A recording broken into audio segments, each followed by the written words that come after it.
Very very good morning to all students. जैसा कि आप लोगों को इन्फॉर्मेशन मिल गई है, एग्ज़ाम्स की डेट आप लोगों की आ गई है, ठीक है। तो कोई भी किसी को बर्डन या टेंशन लेने की नीड नहीं है। इजीली सभी इजी रहते हुए एग्ज़ाम की प्रिपरेशन करो और ये जो 15 डेज हैं इनमें अच्छे से अपना स्टडी करो। सभी चीज़ें सिलेबस के अकॉर्डिंग स्टडी करो। अब सिलेबस के अकॉर्डिंग यूनिट वाइज सिस्टम अपना जो है उसके अकॉर्डिंग टॉपिक्स देखते हुए और पेपर का पैटर्न क्या है उसके अकॉर्डिंग स्टडी करो। ये 15 डेज की स्टडी जो है वो आप लोगों के लिए बहुत इम्पोर्टेंट है। मैं थोड़ा सा पेपर का जो पैटर्न है वो फर्स्ट क्लियर कर दूं आपको। टोटल 100 मार्क्स का पेपर होगा जिसमें से आपको 50% अटैम्प्ट करना है। मीन्स 100 मार्क्स का पेपर है तो उसमें से 50 मार्क्स के क्वेश्चंस जो हैं वो सॉल्व करने हैं। अब 50 मार्क्स किसी तरह से भी अटैम्प्ट कर सकते हो। इसमें क्या है, पहले क्या होता था, पहले क्या अभी भी पेपर का पैटर्न तो वही रहेगा बट 50 मार्क्स का अटैम्प्ट करना है। पहले जैसे 100 मार्क्स का अटैम्प्ट करना था, अब वही पेपर 50 मार्क्स का अटैम्प्ट करना है। तो इसमें question number first short answer type question होता है अपना। इसमें फर्स्ट टू 10 9 और ये 10, ठीक है। First to 10 questions short answer type questions आएंगे और ईच क्वेश्चन 2 मार्क्स का होगा, ठीक है। तो फर्स्ट क्वेश्चन 20 मार्क्स का हो गया अपना। अब 10 क्वेश्चन आएंगे इसमें फर्स्ट टू 10, तो टोटल यूनिट अपनी 5 यूनिट है, first second third fourth fifth. तो 2 क्वेश्चंस लेते हुए सबसे, और ये 10 क्वेश्चन कवर होंगे, ठीक है। यूनिट फर्स्ट में से 2 क्वेश्चन, यूनिट सेकंड में से 2 क्वेश्चन, थर्ड में से, फोर्थ में से, फिफ्थ में से 2 short answer type question 2 number के, ठीक है। तो टोटल 20 नंबर का हो गया ये। अब क्वेश्चन नंबर सेकंड से क्वेश्चन नंबर 11 ये डेस्क्रिप्टिव टाइप क्वेश्चन होंगे जिसमें से यूनिट फर्स्ट में से 2 question, unit first, unit second में से 2 क्वेश्चन, यूनिट थर्ड में से, फोर्थ में से और फिफ्थ में से, इनमें से सभी में से 2 क्वेश्चंस ये रहेंगे। तो टोटल 10 क्वेश्चन ये हो गए और 1 question short answer type question. तो टोटल 11 क्वेश्चन आएंगे पेपर में। तो इसमें क्या करना है, पहले क्या होता था, फर्स्ट क्वेश्चन कंपलसरी होता था और इसमें से कोई भी 4 क्वेश्चन सॉल्व करने थे। जैसे यूनिट फर्स्ट में से 2 क्वेश्चन आए तो किन्हीं भी 4 यूनिट के 4 क्वेश्चन सॉल्व करने होते थे, ठीक है। जैसे एक क्वेश्चन इसका लिया, एक क्वेश्चन इसका किया, एक क्वेश्चन इसका और एक क्वेश्चन इसका। एक यूनिट में से एक क्वेश्चन करना होता था, ठीक है।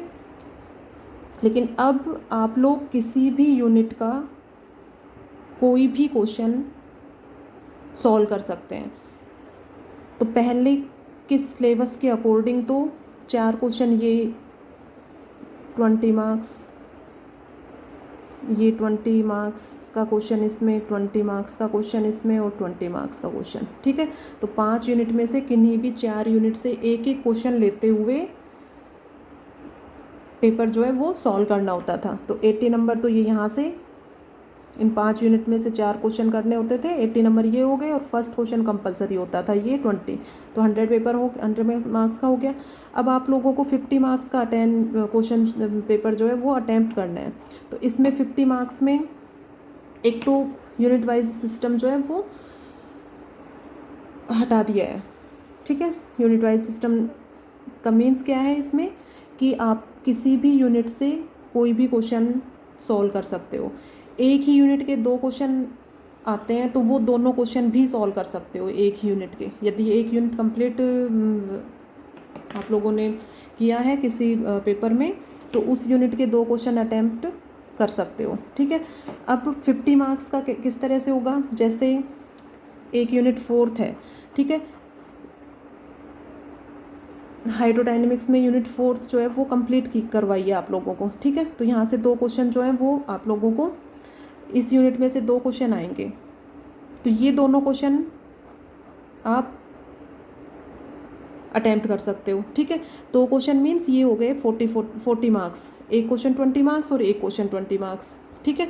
तो यदि ये यूनिट कंप्लीट करी है आपने तो इस यूनिट के दोनों क्वेश्चन जो हैं वो अटैम्प्ट कर सकते हो, ठीक है।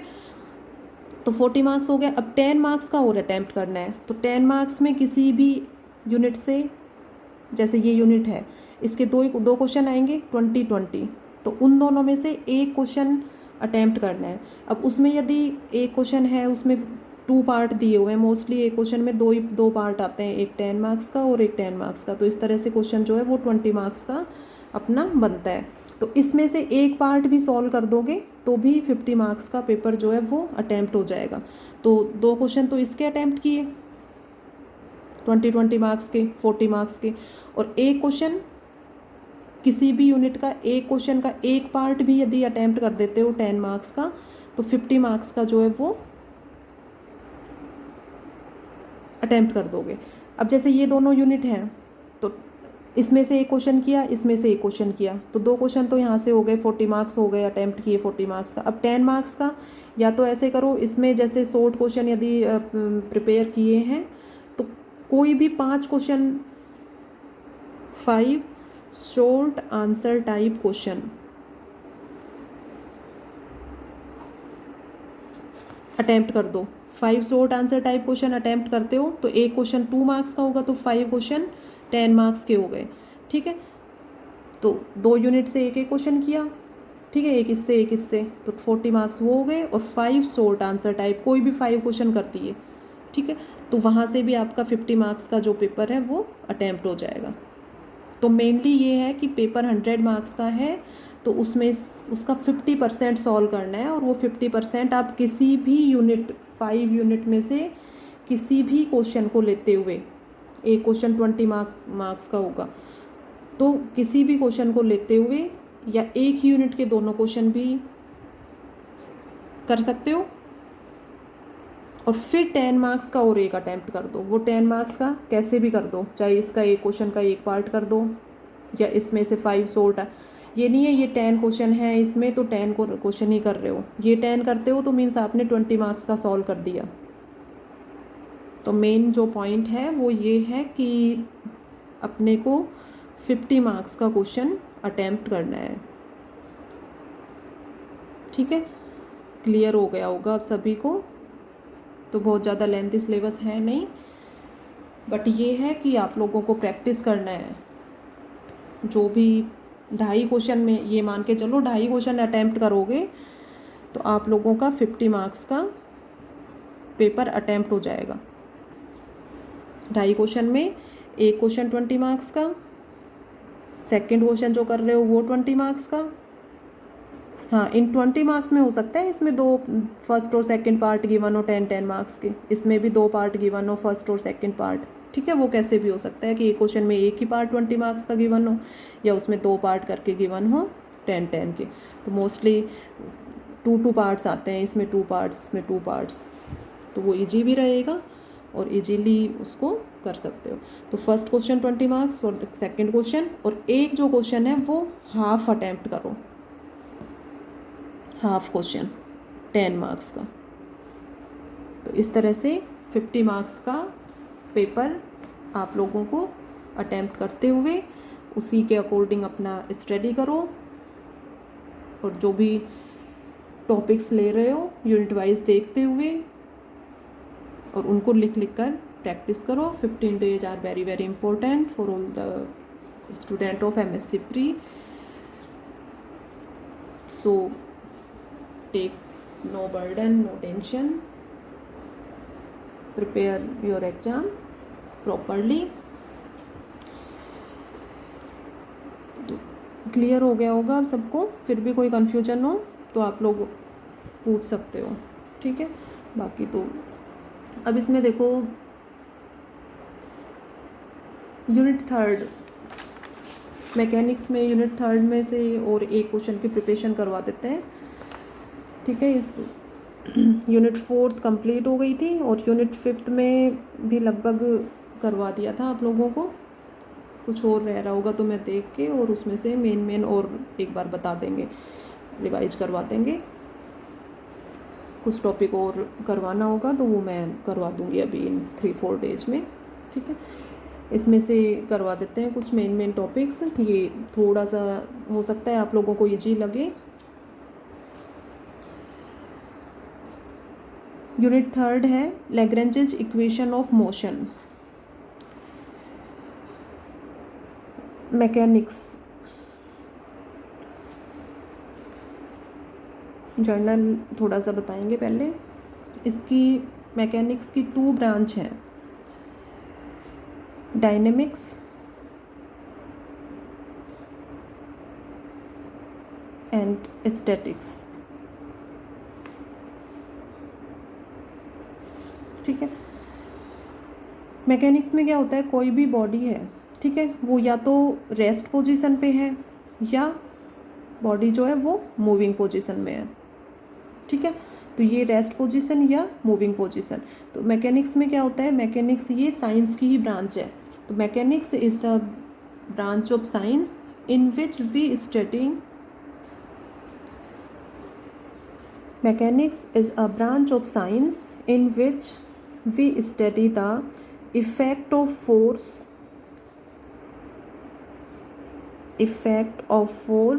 on body at rest और मूविंग बॉडी, कि कोई भी बॉडी है वो रेस्ट पोजीशन पे है या मूविंग पोजीशन पे है, तो उस पर जो भी फोर्स लग रहा है, एक्सटर्नल फोर्स मीन्स बाह्य बल जो लग रहा है, उसकी स्टडी मैकेनिक्स में करते हैं, ठीक है। अब इसकी ये 2 ब्रांच हैं, डायनेमिक्स और स्टैटिक्स, ठीक है। डायनेमिक्स में तो क्या होता है, branch of mechanics in which we study the effect of force on moving bodies. तो डायनेमिक्स में तो कोई भी बॉडी यदि मूविंग पोजीशन पे है तो उस केस में जो भी एक्सटर्नल फोर्स लग रहा है उसकी स्टडी करते हैं, और इसमें कोई भी बॉडी रेस्ट पोजीशन पे है तब उस केस में उस पर जो एक्सटर्नल फोर्स लग रहा है उसकी स्टडी करते हैं। तो statics is the branch of mechanics in which we study the effect of force on bodies at the position of rest, या at rest position we study the effect of force in the body the position of rest position, ठीक है। तो सबसे first जैसे mechanics में unit 1, 2, 3 तो ये clear होना चाहिए कि मैकेनिक्स है क्या, इसमें हम क्या स्टडी करेंगे, ठीक है। तो mechanics is the branch of science in which we study the effect of force on moving body और रेस्ट बॉडी, और इसमें मूविंग जो बॉडी है उस पर फोर्स जो लग रहा है उसकी स्टडी करते हैं, और इसमें जो भी बॉडी रेस्ट पोजीशन पे है उस पर कोई एक्सटर्नल फोर्स लग रहा है उसको स्टैटिक्स में स्टडी करते हैं। नेक्स्ट इसमें एक मेन जो पॉइंट है वो है रिजिड बॉडी। रिजिड बॉडी ये एक तरह से सॉलिड वाली जो कंडीशन है, सॉलिड कंडीशन है, वो कंडीशन को ही रिप्रेजेंट करती है। रिजिड बॉडी है ये है, तो इसमें जो पार्टिकल्स हैं वो बहुत एक दूसरे के बहुत पास होते हैं, ठीक है। तो इसमें जो भी पार्टिकल्स हैं उनके बीच की जो डिस्टेंस है वो वेरी स्मॉल होती है, कि इनके जो पार्टिकल हैं वो बहुत ही बाउंडेड होते हैं एक दूसरे से, बहुत ही पास होते हैं। जैसे स्टोन को लें, स्टोन पत्थर होता है, बहुत ही एक रिजिड बॉडी का एग्जांपल है, ठीक है। तो जो भी पार्टिकल्स हैं वो बाउंडेड, और या उनके बीच की जो डिस्टेंस है वो बहुत ही कम होती है, बहुत ही छोटी या स्मॉल, वेरी स्मॉल। और ये जो इनके बीच पार्टिकल जो है वो पास पास रहेंगे, ठीक है। तो इन पार्टिकल्स ये जो है वो अनचेंज्ड, इनको चेंज भी नहीं किया जा सकता। जैसे स्केल है, ये कोई स्केल है, ठीक है। तो रिजिड बॉडी उन के अकॉर्डिंग स्केल इसका एक एग्जांपल है, क्योंकि इस पर कोई एक्सटर्नल फोर्स लगा रहे हो, जैसे ये फोर्स लगाया तो ये स्केल यहाँ से अपनी ये पोजीशन चेंज कर ली, इसने चेंज हो गई, ठीक है। जैसे ये ले लो, इधर से फोर्स लगाया आगे मूव करेगा, ठीक है। इधर से फोर्स लगाएंगे इस पर तो ये इधर मूव करेगा, ठीक है। इधर फोर्स लगा रहे हैं इस पर तो रिजिड बॉडी में क्या होता है कि रिजिड बॉडी में जो पार्टिकल्स होते हैं वो अपनी साइज और शेप चेंज नहीं करते। Size and shape are not change, इनमें इसकी साइज और शेप में कोई चेंज नहीं होगा, लेकिन मोशन ट्रांसफ़र होगा। पार्टिकल्स के अकॉर्डिंग मोशन जो है वो ट्रांसफ़र हो जाएगा। जैसे ये इसमें फोर्स लगाया तो इसका जो मोशन है इसको आगे की ओर ट्रांसफ़र कर रहा है। इसमें इधर से फोर्स लगा रहे हैं इस पर तो ये स्केल को इस तरफ मोशन में लाएगा, ठीक है। तो मोशन ट्रांसफ़र होगा, फोर्स ट्रांसफ़र होगा। फोर्स, ठीक है, इस तरफ लगा रहे हो या इस तरफ लगा रहे हो तो मोशन, मेन पॉइंट क्या हुआ कि रिजिड बॉडीज़ के अकॉर्डिंग जो भी अपनी बॉडी है वो साइज और शेप उसमें चेंज नहीं होगा। मोशन और फोर्स जो है वो ट्रांसफ़र होगा। Motion and force are transfer but size and shape are not change in the bodies. Such bodies are called rigid body, ठीक है। तो ये तो सिंपल एग्जाम्पल के अकॉर्डिंग इसको बताया कि रिजिड बॉडी को कैसे डिफाइन करोगे। जैसे इसमें देखो, मैकेनिक्स, डायनेमिक्स, स्टैटिक्स, ठीक है, डेफिनेशन बता दिया आप लोगों को। Rigid body, rigid body is aggregation, aggregation means एकत्रीकरण, ठीक है। Aggregation of mass of particles such that distance between two particle is very small and unchanged, ठीक है, कि जो भी पार्टिकल्स हैं उनके बीच की डिस्टेंस बहुत स्मॉल होती है और उनको चेंज नहीं कर सकते। अंडर ऑल सर्कमस्टेंसेज, सभी कंडीशंस में, ठीक है, सभी कंडीशंस को लेते हुए कि फोर्स उन पर चाहे आगे से लगाओ, पीछे से लगाओ, ऊपर से लगाओ, नीचे से लगाओ, उनकी साइज और शेप में चेंज नहीं होगा। मोशन ट्रांसफ़र होगा और फोर्स ट्रांसफ़र होगा, ठीक है। फोर्स को किसी भी साइड से लगा सकते हो। तो ये जो है वो डेफिनेशन है। तो रिजिड बॉडी की डेफिनेशन पूछ सकते हैं, तो यहाँ पर डेफिनेशन जो है वो इम्पोर्टेंट है और ये जो पॉइंट है वो भी क्लियर होना चाहिए कि क्या है rigid body. Rigid body solids को ही रिप्रेजेंट करती हैं, ठीक है। assumption about rigid bodies, there will be mutual actions between mass particle and will be along a straight line joining these two particles, ठीक है। ये assumption है rigid bodies के लिए। action and reaction of mass particle will be equal and in opposite direction to each other, जैसे कोई भी force लग रहा है इस साइड में तो बॉडी पर कुछ एक्शन भी होगा आगे की तरफ, वो पीछे की तरफ भी थोड़ा सा उसमें चेंज हो सकता है, ठीक है। तो ये दोनों एक दूसरे के इक्वल होंगे, इक्वल और अपोजिट होंगे, ठीक है। आगे डेरिवेशन करेंगे तो क्लियर हो जाएगा।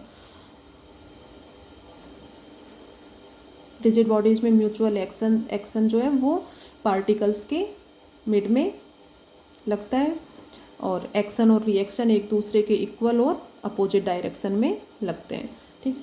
अब यहाँ पर फोर्स जो है वो टू टाइप के फोर्स होते हैं, एक तो इम्प्रेस्ड फोर्स और एक अपना एक्सटर्नल फोर्स।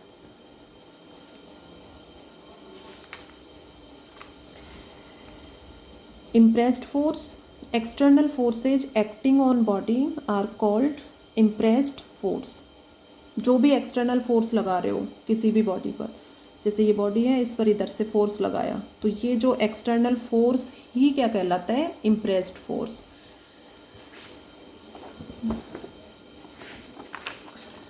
इफेक्टिव फोर्स, ये एक्सेलरेशन के अकॉर्डिंग लगता है। Effective force due to acceleration on body are called effective force.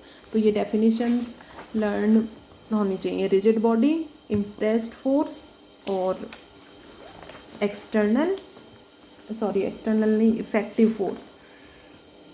External force जो लग रहा है, एक्सटर्नल फोर्स तो क्या हो गया? इम्प्रेस्ड फोर्स हो गया, और इफेक्टिव फोर्स एक्सेलरेशन के अकॉर्डिंग लगेगा। जैसे कोई भी पार्टिकल है,